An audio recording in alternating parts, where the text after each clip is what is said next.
Alors nous allons voir une grande famille, c'est la famille des carabes. Alors les carabes, hein, il y en a beaucoup qui sont vertes rutilantes, hein. D'ailleurs il y en a une qui s'appelle rutilance, c'est pas pour rien. Alors avant, dans les jardins, on avait plein de carabes dorés.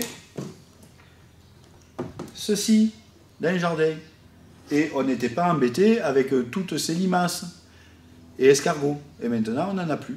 Et du coup on est envahi de limaces et d'escargots. Voilà à quoi servait la biodiversité. Alors on va voir un peu quelques carabes, hein. on va un peu voir ça. Alors par exemple, tiens, je vais prendre cette boîte, et puis celle-là, tiens. Et on va les mettre sur le présentoir, que je puisse bien vous les présenter. Les carabes, donc, se nourrissent, hein, ils sont carnivores, elles se nourrissent de limaces et d'escargots. Avant, dans le jardin, on avait le calossum, Calossoma sycophanta, très très beau. Mais là, on n'en voit plus, comme le reste. Alors, vous pouvez voir ici c'est parmi les plus belles de France, hein, c'est le sous-genre Chrysotridax, et ça c'est Rutilans, et ça c'est Hispanus. Elles sont vraiment extraordinaires, les couleurs, et tout ça, c'est vraiment super. Bon, les Ceroglossus, c'est Amérique du Sud. Les Téflus, c'est des grosses carabes, beaucoup en Afrique. Et nous, on a cette grosse carabe, là, c'est le Procus coriaceus. Hein, dans le jardin, j'en ai encore pas mal. Des comme ça. Voilà, alors, je vais vous faire voir d'autres boîtes les plus marquantes. Parce qu'il y a quand même, là, on a vu les carabes. Mais il y a beaucoup de plus petits carabes qui font partie de la famille des carabidés, toujours par exemple ici. C'est tout ce qu'on voit sur le sol, dans le jardin, etc. Mais de là, dedans ces boîtes, il y en a un qu'il faut absolument que je vous montre. Alors, où il est? Il est là.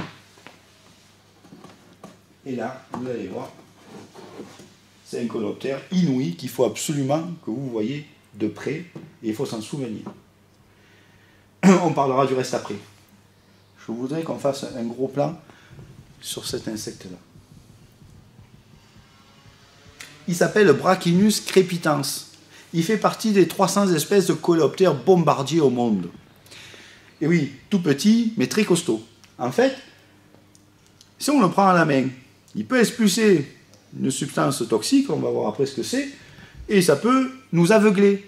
En général, il s'en sert quand il se fait mordre par des fourmis. Il expulse son jet. Alors, ça sort à plus de 100 degrés. Alors, comment ça se passe? Dans son abdomen, il a deux réservoirs. Un de peroxyde d'hydrogène et un d'hydroquinone. Quand il expulse, ça passe par un catalyseur et boum, ça expulse. Il peut expulser une trentaine de jets consécutifs et il peut diriger son jet. C'est vraiment une arme atomique. Heureusement qu'il est tout petit. Et il est français et il est commun. Enfin, il est commun. Maintenant, il n'y a plus rien de commun, hélas. Alors, ici, c'est une sous-famille de carabidés assez incroyable. Hein. C'est des guerriers. On voit des grosses mandibules puissantes. Hein. Ça s'appelle des scarites, la famille des scaritinés. Alors, il n'y a pas longtemps, en Afrique, je chassais les bousiers sous les bouses. Et sous les bouses, il n'y avait pas un bousier. Mais sous chaque bouse, il y avait une scarite. En fait, c'est elle qui les mangeait tous. Hein. Elle m'avait devancé. Coquine. Alors, donc, ici, il y a une autre particularité. Ce sont toujours des carabidés, on les appelle les antias. Ça vit en Afrique, et alors, il y a quand même une chose fabuleuse. Elles se nourrissent de fourmis. Les fourmis possèdent de l'acide formique. Cet acide formique, ces antias, le stockent dans un réservoir.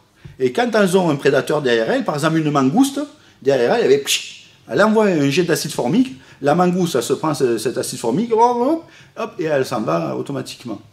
Ce qui est malin, c'est qu'au même endroit vit un lézard complètement banal, pas du tout dangereux, hein, inoffensif.